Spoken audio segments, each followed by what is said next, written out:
Vous savez, il y a des journées comme ça. On démarre super motivé, avec un plan clair pour avancer sur un gros projet. Et puis, hop, première réunion. Puis une deuxième. Le soir arrive, et là on ressent une fatigue vraiment bizarre. Physiquement, on n'a rien fait d'exceptionnel. Intellectuellement, on n'a pas résolu une équation qui va changer le monde. Et pourtant, on est complètement à plat. Comme si toute notre énergie s'était juste évaporée, en laissant cette impression d'avoir brassé de l'air plutôt que d'avoir vraiment travaillé. C'est exactement la question qu'on va creuser ensemble. D'où vient cette fatigue? Pourquoi est-ce que les réunions, même quand elles sont calmes, peuvent nous laisser sur les rotules? On va regarder ce qu'elles nous coûtent vraiment, bien au-delà de la petite heure bloquée dans notre agenda. L'erreur la plus commune, c'est de croire qu'une réunion ne coûte que du temps. Mais en réalité, ça, c'est juste la partie visible de l'iceberg. Le vrai coût, lui, il est sous la surface. Alors oui, le coût visible, c'est simple. C'est l'heure dans le calendrier. On le voit, c'est factuel. Mais les coûts cachés, c'est là que ça devient intéressant. D'abord, il y a l'élan mental qu'on est obligé de casser en plein vol. Ensuite, il y a l'énergie sociale qu'on doit déployer. Et enfin, il y a la journée qui se retrouve complètement hachée. C'est la somme de ces trois coûts qui crée cette fameuse fatigue. Parlons justement de cet élan mental. C'est quoi au juste? Eh bien, c'est cet état de concentration profond, ce qu'on appelle parfois le flow, ce moment où les idées s'enchaînent de manière fluide. C'est une ressource super précieuse et assez rare. Et les réunions, eh bien, elles sont l'interrupteur parfait pour tout couper. Ok, maintenant, allons voir ce qui se passe vraiment dans notre cerveau. Pour comprendre cet épuisement, il faut réaliser que notre cerveau fait bien plus que simplement écouter passivement ce qui se dit. En fait, on peut identifier trois grandes charges mentales. D'abord, le coût que représente le simple fait de changer de contexte. Ensuite, l'effort quasi permanent de ce qu'on appelle la vigilance sociale.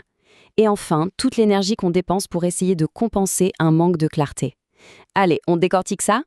La première charge, c'est le coût de la rupture. Imaginez la scène, on est enfin concentré à fond sur un dossier, les idées fusent, on est dans la zone. Et là, bing, la notification du calendrier. Il faut tout arrêter, changer complètement d'univers mental, et puis, une fois la réunion terminée, il faut essayer, tant bien que mal, de retrouver le fil qu'on a été forcé de lâcher. Ce va-et-vient permanent a un coût cognitif qui est juste énorme. La deuxième charge, elle, est plus discrète. Pendant une réunion, notre cerveau n'est pas un simple magnétophone. En arrière-plan, il a un deuxième job. Il scanne en permanence la dynamique sociale du groupe. C'est un travail de décryptage constant, souvent inconscient, mais qui pompe énormément d'énergie. En fait, notre cerveau se pose en boucle des questions comme: qui a l'air d'accord? Qui est plutôt sur la réserve? Est-ce que c'est le bon moment pour que je dise quelque chose ou est-ce que je ferais mieux de me taire? Est-ce que ce sujet me concerne vraiment au fond? Et la grande question, est-ce qu'on est en train de tourner en rond là? Cette analyse en continu, ça mobilise une part folle de notre attention. Il y a un effort encore plus invisible, celui de l'inhibition. Pendant qu'on écoute les autres, notre propre cerveau, lui, il ne s'arrête pas de penser. Il a ses propres idées, ses réactions, ses émotions. Et pour rester concentré sur l'échange, on doit activement mettre tout ça en sourdine. Eh bien, ce simple fait de se retenir, de filtrer, c'est un travail neurologique de haute volée. La troisième charge mentale, elle, apparaît quand une réunion est mal préparée. Pas d'objectif clair, pas d'ordre du jour. Dans ce vide, notre cerveau est obligé de bosser 2 fois plus. Il doit deviner, interpréter, essayer de créer une structure là où il n'y en a pas. Cette phrase, elle résume tout.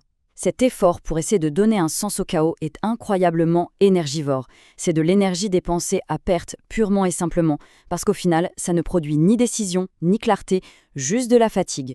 Ce qui nous amène à un paradoxe assez courant dans le travail d'équipe. On a l'impression d'être très occupé pendant les réunions, mais est-ce qu'on progresse vraiment? Ici, il faut faire une distinction super importante entre l'activité et le progrès. Parler du travail, c'est de l'activité. Faire avancer le travail, c'est du progrès. Le problème, c'est que beaucoup de réunions génèrent une activité intense, mais très très peu de progrès concrets. Et c'est là qu'on se prend ce que j'appelle la double peine.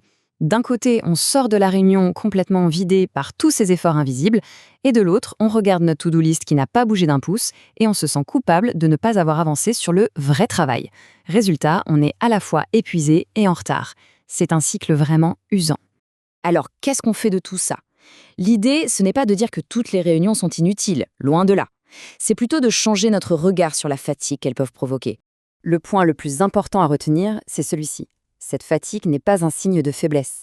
Elle n'est pas imaginaire. C'est la réponse parfaitement logique et saine de notre cerveau face à une série d'exigences cognitives très élevées.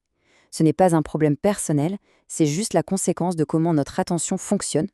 Donc, pour résumer, le coût réel d'une réunion est bien plus lourd que ce qui est affiché sur le calendrier. Elle casse notre élan, elle draine notre énergie sociale, et trop souvent, le bénéfice qu'on en tire ne justifie pas un tel investissement énergétique. Et le fait de comprendre ça, ça change complètement la perspective. La question n'est plus seulement est-ce que cette réunion est utile? Elle devient est-ce que le bénéfice que j'attends de cette réunion, que ce soit une décision, une clarification, vaut l'investissement énorme en énergie mentale qu'elle va me demander? C'est un calcul coût-bénéfice beaucoup plus juste. Et cette question du coût énergétique, elle ouvre la porte à une réflexion encore plus large.